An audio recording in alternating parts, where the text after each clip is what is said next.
Hello again, my lovelies. Pirate Scum Gaming here. And tonight we are going to be taking a look at my take on a Surgical Strikes build for the brand new, recently released Excelsior II. This fine ship definitely lives up to the Excelsior lineage. It is powerful, it is absolutely a joy to fly, and it is just beautifully designed. Form fits function, as they say. So let's go ahead and jump right into the build.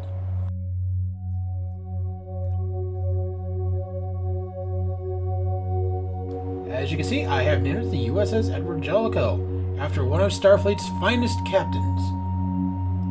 He was a absolutely no-nonsense commander, and he absolutely owned the Cardassians in the Star Trek Next Generation episode Chain of Command. And he actually was one of the few Starfleet captains to be able to put Riker in his place. That's impressive. So, yeah, I do like Edward Jellicoe. He is, in my opinion, one of the top captains in Starfleet, and that is a hill I'm willing to die on. Anyway, enough about him. Let's talk about the build. First up is the Phaser Wide-Angle Dual Heavy Beam Bank. This is from your Discovery reputation.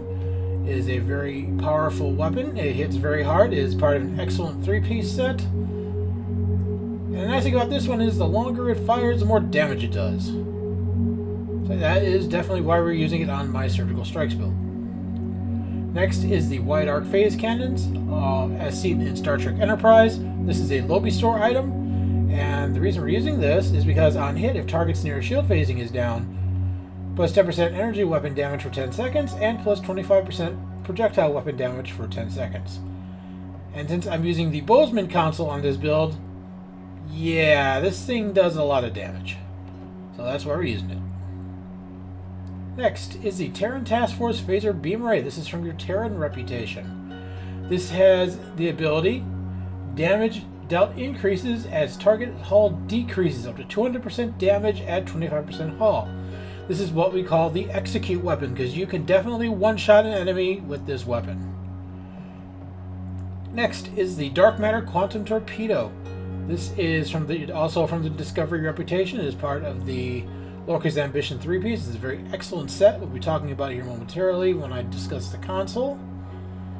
This particular torpedo is an all-around great torpedo for energy weapon builds, science builds, or even torpedo boats. I highly recommend it. And the Dark Matter Dissolution also plays very well with Chemosite-laced weaponry.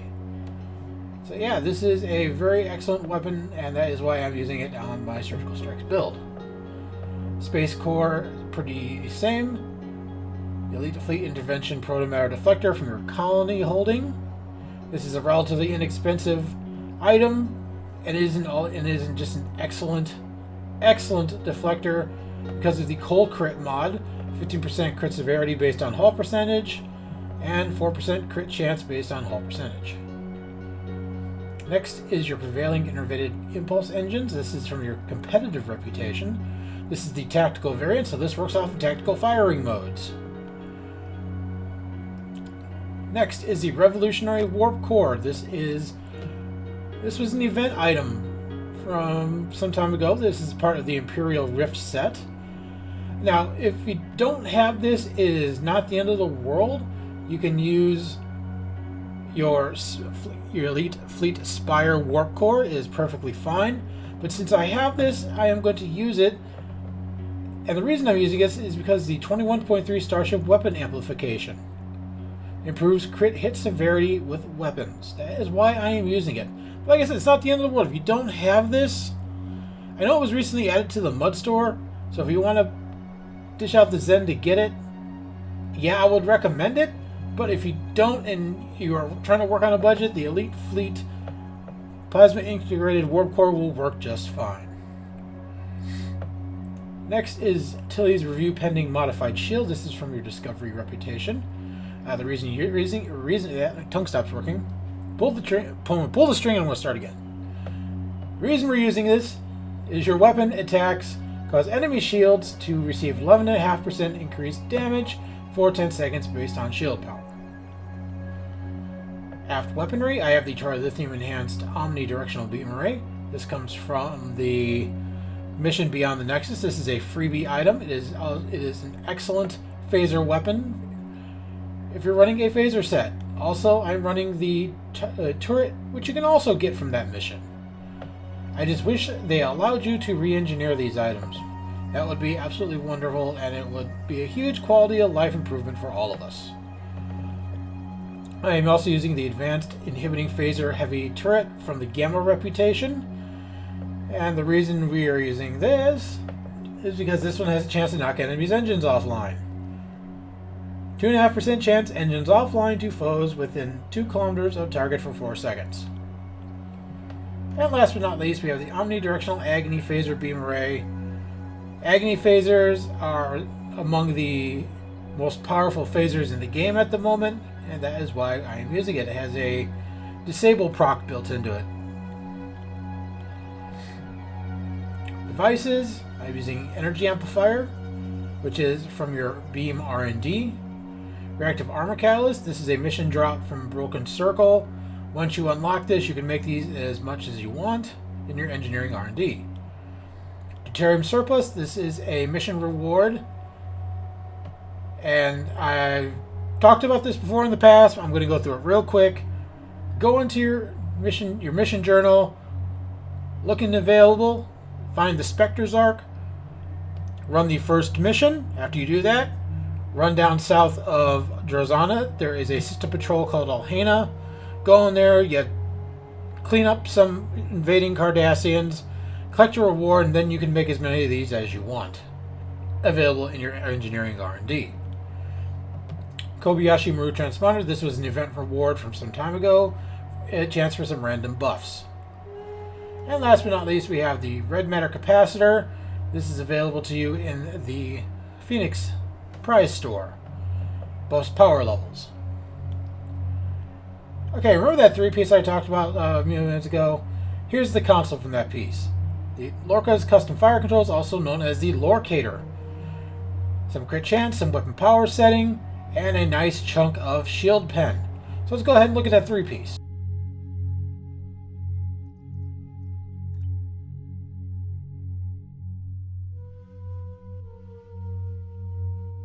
Okay, we have Lorca's Ambition. This is the weapon set for the Discovery reputation. We have the 2-piece, which is on crit, plus 1% crit severity buff for 20 seconds. Stacks up to 25 times. You're going to be critting a hell of a lot, so you're going to be getting the full stack of this fairly quickly. And then we have the 3-piece, but that's just the beginning. Automatically launch 1 Dark Matter Quantum Torpedo at enemies below 50% health. It basically turns your Dark Matter Quantum Torpedo into a 360-degree firing weapon. Just be aware that the torpedo it fires off is not affected by any fire modes. And there's a nice little trick that this torpedo does. If you find yourself doing Kinmer Vortex and you're facing Dinatra, at the very end, when she cloaks and starts moving, this torpedo will chase her and follow her, so you'll have a good idea where she's going to decloak. That's a neat little trick that this torpedo does, and I am glad to share that with you. Okay, for consoles, we have the Tachyon Net Drones. This is from the Bozeman. You deploy Tachyon Net Drones for 4 to 5 seconds, and it has a chance to knock shields offline. And that helps buff the wide arc phase cannons. This is a very all-around great console. Its passives are pretty good too. Crit chance, crit severity, and Starship perception. Which helps you find ships, but that's not important. It's the active that we really use it for, that big D20 of doom, as we call it. Next is the M6 Tactical Computer. This comes from the T3 Temporal Escort. 15% bonus all damage for 15 seconds, 25% cooldown reduction on tactical bridge officer abilities, and 20% firing cycle haste. This is a relatively inexpensive item to get. I think the ship only costs you about 75k dill, and you should be able to get that in about a week's worth of grinding. Next is the immolating phaser lance from the Deimos pilot escort. This ship was recently added to the Mud store, so that is part of a pack I highly recommend you getting for this particular item alone. It does a good deal of phaser damage, a nice chunk of shield pen, and I'm going to tell you, that phaser lance hits like a runaway freight train. It hits hard. It's a big red beam of death, and I absolutely love it. Domino. This one comes off the Bajoran Interceptor. This is available as Epic Prize from the Phoenix store. So if you have an Epic Prize box laying around and you don't know what to do with it, get this ship. It helps phaser. It gives you a little bit of phaser damage, but its active is what we're really using it for.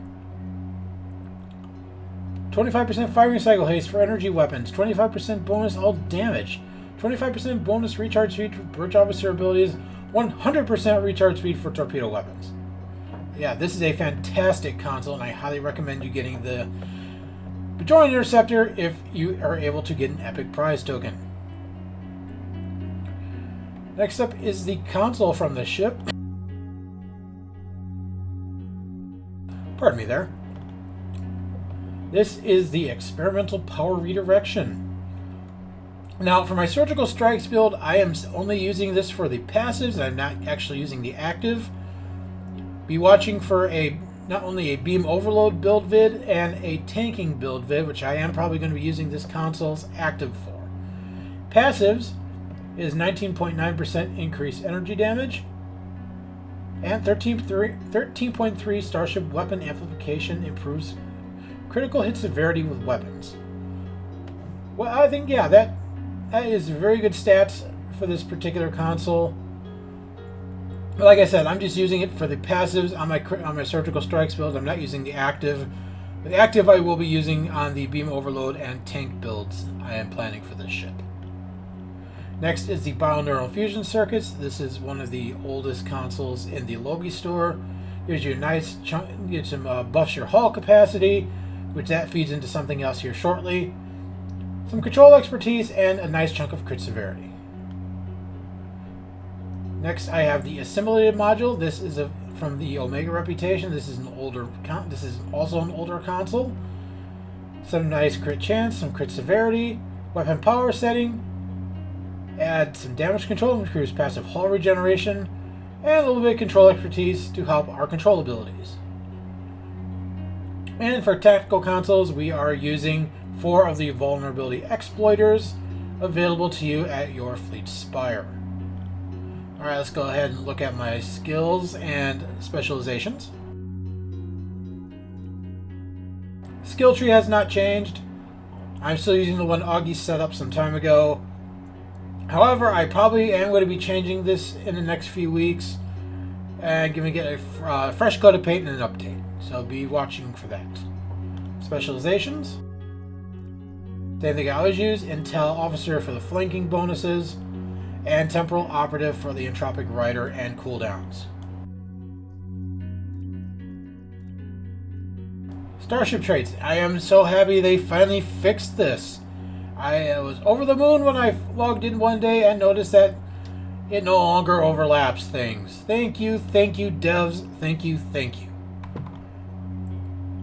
So, first off, we have a good day to die. If you're a tactical captain and you're not using this, what's wrong with you?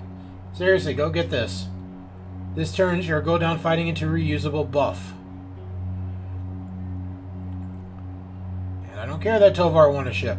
Stop winning ships while I'm trying to record. Intelligent Agent Attaché. On Weapon Critical Strike, restore 2% of Captain Ability Recharge. This is a very important trait. It helps get your Captain Ability cooldowns reduced, and so you can use them again. Next is Innocuous, minus threat and plus crit severity. So I have minus 25% threat gen and plus 5% crit severity. Pretty straightforward there. Also pretty straightforward to superior beam trainings, plus 7.5% bonus beam weapon damage. Next, Terran targeting systems, crit severity. Next is Unconventional Systems, also known as free DPS. Using a Control Bridge Officer ability gives you minus 7% recharge onto Universal Consoles. This is very important. It is a great all-around trait to use. I highly, highly recommend you get it. I recommend to everyone get this particular trait. Next is Fragment of AI Tech. Control Expertise plus energy weapon damage from Control Expertise. Adaptive Offense. Crit chance turns into crit severity. Inspirational Leader. 10% chance activating a Bridge Officer ability grants 10 to most Starship skills for 15 seconds. Stacks up to 3 times. Boimler Effect. This is our primary means of cooldown. Now, it's important to know that Mr. Boimler here likes to slack off every once in a while. Likes to daydream about being captain, writing captain logs, any number of things. So I have some duty officers that are specifically there. I wish people would stop winning ships while I'm trying to record these videos. I have duty officers there that are there to keep him on task. If they see him slacking off, they crack him upside the back of the head and tell him to pay attention. Alright, for Starship traits, we have Vanguard Specialist. This is our Surgical Strikes extension trait. This comes from the legendary Bug Ship. Calculated Broadside. This comes off of this ship. I'm using this primarily because upon activating a Fire at Will or Intelligence Bridge Officer ability, and I do have Intel Bridge Officer abilities, this ship is an Intel ship after all, plus 35% beam weapon damage and plus 30% damage resistance rating along the side arcs. Doubled if in threatening stance, but I'm not in threatening stance. If not in threatening stance, minus 60% threat gen. So basically, I'm not there. Emergency Weapon Cycle. This comes off the Kurak, the Morgu, or the Arbiter. Plus 50% weapon power cost for 30 seconds and 20% firing cycle haste for energy weapons for 30 seconds. Upon use of emergency power 2 weapons. Universal Designs. This comes off of the Crossfield Refit. When activating a Universal Console, lasts for 20 seconds, stacks up to 5 times, plus 2% crit chance and 10% crit severity. Just alone having the Deimos console on here, it guarantees that this will stay up the entire run. So that's very, very nice. Next is Supercharged Weapons. This comes from the Tactical Scimitar, I believe. Firing a torpedo grants 1 stack of Supercharged buff. Supercharged stacks up 3 times. Directed energy weapons gain some Cat 1 damage, some crit chance, and crit severity. And last but not least, Assault Formation Theta. This comes from the legendary Talis. Attack Pattern Omega. Decloaking grants torpedo high yield, weapon crit chance, turn rate. When activating Attack Pattern Omega or Decloaking, grants torpedo high yield 3 and plus 160 Starship weapon amplification. Weapon amplification is what we're using this for. And it also gives some flight turn rate, which is nice. Space Rep, we have magnified firepower from your Gamma reputation.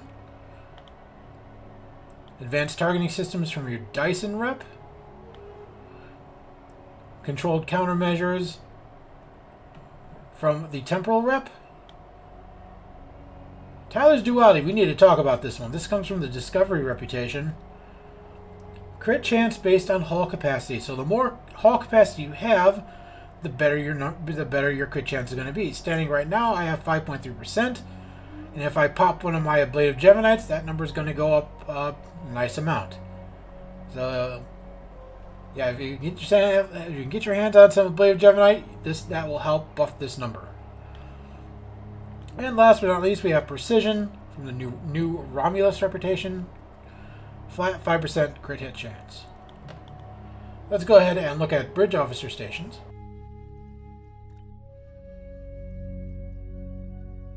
Okay, first up in the Universal slot, I'm using, for this particular build, I'm using this as a Science Station. I have my Science SRO. We have Tractor Beam, Scramble sensors and gravity well 1. These are all unconventional system triggers. That's why we are using that. Tactical seat. Another SRO. We have chemosite laced weaponry, because who doesn't like radiation explosions? And like I said earlier, this plays very well with a dark matter quantum torpedo. Speaking of which, torpedo spread 2, because we have to get those torpedoes around. And last but not least, we have attack pattern Omega. This is to trigger assault formation Theta. And it has some nice buffs. Well, there's 15% bonus all damage, Cat 2. Nice chunk of flight speed, nice chunk of turn rate. And it gives you some damage resistance and some defense. For my engineer, SRO engineer here, I have Viral Impulse Burst, Electromagnetic Pulse Probe. These two are, again, unconventional system procs. That's why we are using them. And they're pretty handy on their own. Emergency Power to Weapons 3 to proc Emergency Weapon Cycle. And the main event, Energy Weapon Surgical Strikes 3. And in my science seat, this is my Science Gemma Tower Vanguard. I am going to be getting another SRO for this in the next couple of days. We have jam targeting sensors. This is also an unconventional systems proc. That's why I'm using that.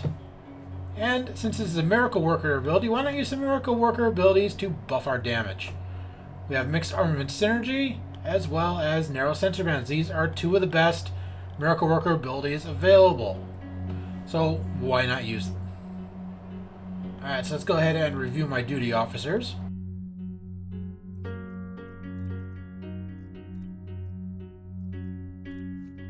Okay, first up we have 22 of 47. These are one of the duty officers that keeps Boimler in line. Engineering and Intel, 50% chance to improve on engineering, 15% chance to improve crit severity for 20% by 20% for 30 seconds, and Intel, 30% chance improve weapon armor pen by 50 for 30 seconds. This is a very good DOF to use for surgical strikes. At least in my opinion, it is. Everybody has their own favorites for duty officers, so use whatever you like. Next up we have Nexoa with my energy weapon officers, chance for stacking crit severity buff on firing energy weapons. We have Bestcam, my projectile weapon officer, chance for stacking crit severity buff on firing projectiles. And we have 24 of 47. God, I wish I had 27 of 47. But this is 24 of 47. On use of tactical abilities, 15% chance to set power levels to maximum for 5 seconds. This procs quite a bit, by the way. And on use of Miracle Worker abilities, 30% chance to improve crit chance by 2.5% for 30 seconds. This is another all-around great duty officer to have if you have it. If not, use whatever works for you. Now, that's the nice thing about the way I do my builds. You don't always have to use what I use. Use whatever you feel comfortable using or you happen to have on hand. You don't have to use the same thing I'm using. But if you do have them, why not use them? Next up, I have 47 of 47, my deflector officer. This is one of the other ones that keeps Boimler in line. On use of science abilities, 15% chance to reduce intelligence bridge officer ability cooldowns by 50%, and vice versa for Intel. Same thing here with 39 of 47. This is the tactical variant. On use of tactical abilities, 15% chance to reduce Miracle Worker, and vice versa for Miracle Worker. These two stand behind Boimler, like I said, and when he starts slacking off and goofing off, they slap him upside the back of the head and tell him to pay attention. Alright, that does it for the actual build itself, so let's go ahead and do some beauty shots of this ship.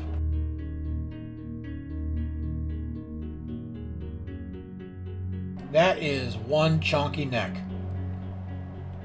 You know, I know it bothers some people. That doesn't bother me.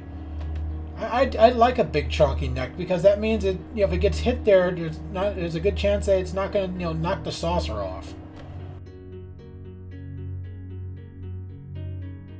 And I do like that they kept with the 4-impulse engine design like in the Excelsior refit. I always liked that ship, and I'm glad they added that to this ship. And I like that they gave this ship kind of sort of the Odyssey nacelles. I think that's a really nice touch. But yeah, overall, this is a beautifully designed ship. I absolutely love this ship. It's gorgeous. It's powerful. It's fun to fly.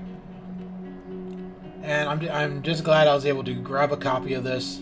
I got real lucky with that one. So that being said, let's get on with the Elite Patrol that I did earlier, so that you can see this ship in action, show that this ship can more than handle itself. So I will catch you on the flip side.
welcome back from that patrol.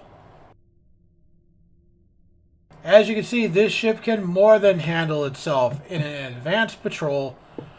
So I think it's fair to say that this ship can absolutely more than handle itself in advanced content, being advanced random TFOs, missions, or if you're just spamming out patrols. This ship is designed to absolutely own any map that it's on. And that's what I like about Surgical Strike's builds. They're relatively easy to put together, they're extremely powerful, and they can handle just about anything you can throw at it. So overall, I would have to say that this is an excellent ship. I absolutely enjoy this ship. I've always been a fan of the Excelsior class, especially the Excelsior refit, and I think this is an excellent progenitor of that particular design. I highly recommend this ship if you're able to get your hands on it. I know a lot of you are going to be waiting till next year's event campaign to get it. So I would highly recommend it. This would be in my top 5 ships to get from that particular campaign. So that being said, this has been Pirate Scum Gaming, and I'd like to know what you guys think of this ship. Please comment and discuss in the comment section. I'd love to hear from you guys. Also, remember to do the usual YouTube things, like, subscribe, yada, yada, yada. That way, you know, it lets the YouTube algorithm know I exist. So, if you like this and you like any of my other content, smash that subscribe button like it owes you money. And make sure you ring that bell. That way you guys get notified when I drop more of my content or when I go live. So until then, again, this has been Pirate Scum Gaming, and remember, don't go by the book, think like a pirate. And I will catch you next time. Human!